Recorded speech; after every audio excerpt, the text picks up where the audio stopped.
Hi hello ഇന്ന് നമ്മളിവിടെ നോക്കാൻ പോകുന്നത് പെക്യുണറി ജൂറിസ്ഡിക്ഷൻ ആണ്. പെക്യുണറി ജൂറിസ്ഡിക്ഷൻ എന്ന് പറയുന്നത് വാല്യൂ ഓഫ് മണി ബേസ് ചെയ്തിട്ട് കോർട്ട് ജൂറിസ്ഡിക്ഷനെ സെലക്ട് ചെയ്യുന്നതിനാണ് നമ്മൾ പെക്യുണറി ജൂറിസ്ഡിക്ഷൻ എന്ന് പറയുന്നത്. ഇത് വന്നിട്ട് CPC സെക്ഷൻ 15 ഡിഫൈൻ ചെയ്യുന്നത്.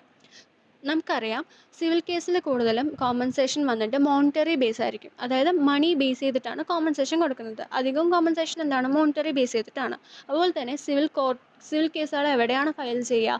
സിവിൽ കോടതിയിലാണ് ഫയൽ ചെയ്യുന്നത്. സിവിൽ കോടതികൾ ഏതൊക്കെയാണെന്ന് വെച്ച് കഴിഞ്ഞാൽ district court, subordinate judge court and munsif court. അതായത് in the state of Kerala, district court, subordinate judge court and munsif court are established for the purpose of trying civil suit.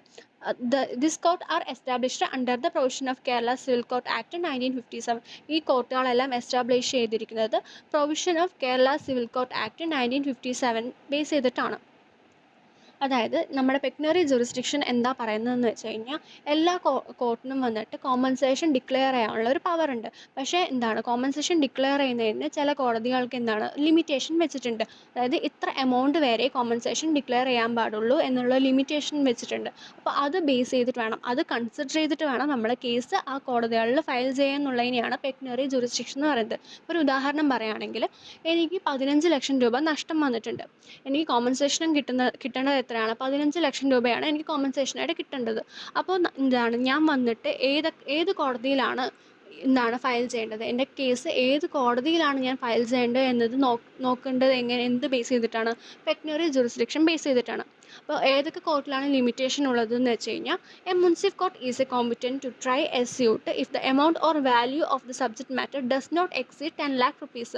മുൻസിഫ് കോർട്ടിന് വന്നിട്ട് എത്ര മാത്രമേ കോമ്പൻസേഷൻ കൊടുക്കാൻ പറ്റുള്ളൂ, കോമ്പൻസേഷൻ ഡിക്ലെയർ ചെയ്യാൻ പറ്റുള്ളൂ എന്ന് വെച്ച് കഴിഞ്ഞാൽ 10 ലക്ഷത്തിൽ കൂടുതൽ എന്ത് ചെയ്യാൻ പറ്റില്ല, മുൻസിഫ് കോർട്ട് വന്നിട്ട് കോമ്പൻസേഷൻ ഡിക്ലെയർ ചെയ്യാൻ പറ്റില്ല. ഇപ്പോൾ മുൻസിഫ് കോർട്ടിൻ്റെ മുമ്പിൽ ഒരു 15 ലക്ഷം രൂപയുടെ നഷ്ടപരിഹാരത്തിൻ്റെ കേസാണ് വന്നിരിക്കുന്നത് വെച്ച് കഴിഞ്ഞാൽ മുൻസിഫ് കോർട്ടിന് എന്ത് ചെയ്യാൻ പറ്റില്ല, 15 ലക്ഷം രൂപ കോമ്പൻസേഷനായിട്ട് കൊടുക്കുമെന്ന് പറഞ്ഞിട്ട് ഡിക്ലെയർ ചെയ്യാനോ അല്ലെങ്കിൽ 15 ലക്ഷം രൂപ കോമ്പൻസേഷനായിട്ട് ഗ്രാൻഡ് ചെയ്യാനോ പറ്റില്ല. മുൻസിഫ് കോർട്ടിന് വന്നിട്ട് 10 ലക്ഷം രൂപയുടെ ഉള്ളിലുള്ള കേസുകൾ മാത്രമേ എന്ത് ചെയ്യാൻ പറ്റുള്ളൂ, നോക്കാൻ പറ്റുള്ളൂ. അതിനുള്ള ജൂറിസ്ഡിക്ഷൻ മാത്രമേ മുൻസിഫ് കോർട്ടിനുള്ളൂ. അപ്പോൾ 10 ലക്ഷം വരെയാണ് മുൻസിഫ് കോർട്ടിന് വന്നിട്ട് ലിമിറ്റേഷൻ.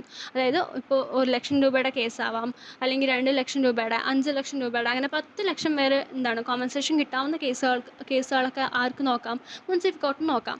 അതിന് കൂടുതൽ കോമ്പൻസേഷൻ വരുന്ന കേസുകൾ വന്നിട്ട് മുൻസിഫ് കോർട്ടിൽ നോക്കാൻ പറ്റില്ല. അതുപോലെ തന്നെ സബോർഡിനേറ്റ് കോർട്ടും അതുപോലെ ഡിസ്ട്രിക്ട് കോർട്ടിനും കോമ്പൻസേഷൻ എത്ര വരെ അലോ ചെയ്യാം, അല്ലെങ്കിൽ കോമ്പൻസേഷൻ എത്ര വരെ ഗ്രാൻഡ് ചെയ്യാമെന്ന് വെച്ച് കഴിഞ്ഞാൽ സബോർഡിനേറ്റ് കോർട്ടിനും ഡിസ്ട്രിക്ട് കോർട്ടിനും ലിമിറ്റേഷൻ ഇല്ല. സെക്ഷൻ 15 വന്നിട്ട് പറയുന്നുണ്ട്, സബോർഡിനേറ്റ് കോർട്ടിനും ഡിസ്ട്രിക്ട് കോർട്ടിനും വന്നിട്ട് കോമ്പൻസേഷൻ എത്ര വേണമെങ്കിലും ഗ്രാൻഡ് ചെയ്യാം. അവർക്ക് വന്നിട്ട് എന്തില്ല, ലിമിറ്റേഷൻ ഇല്ല. അതായത് subordinate judge court and district court also have unlimited pecuniary jurisdiction. അതായത് അവർക്ക് വന്നിട്ട് ലിമിറ്റേഷൻ ഇല്ല, അത് അൺലിമിറ്റഡ് ആണ്. എത്ര എമൗണ്ട് വേണമെങ്കിലും ഗ്രാൻഡ് ചെയ്യാമെന്നാണ് പെക്യുണറി ജൂറിസ്ഡിക്ഷനിൽ പറയുന്നത്. പെക്യുണറി ജൂറിസ്ഡിക്ഷൻ ഡിഫൈൻ ചെയ്യുന്നത് എവിടെയാണ്? CPC സെക്ഷൻ 15 പെക്യുണറി ജൂറിസ്ഡിക്ഷനെ കുറിച്ച് ഡിഫൈൻ ചെയ്യുന്നത്. അപ്പോൾ പെക്യുണറി ജൂറിസ്ഡിക്ഷൻ എന്ന് വെച്ച് കഴിഞ്ഞാൽ എന്താണ്? വാല്യൂ ഓഫ് മണിയുടെ വാല്യൂ ബേസ് ചെയ്തിട്ട് നമ്മൾ ഏത് കോർട്ടാണ് അല്ലെങ്കിൽ ജൂറിസ്ഡിക്ഷൻ നമ്മൾക്ക് കേസ് ഫയൽ ചെയ്യാൻ വേണ്ടിയിട്ടുള്ള ജൂറിസ്ഡിക്ഷനുള്ള കോടതി ഏതാണ് എന്ന് സെലക്ട് ചെയ്യുന്നതിനെയാണ് പെക്യുണറി ജൂറിസ്ഡിക്ഷൻ എന്ന് പറയുന്നത്.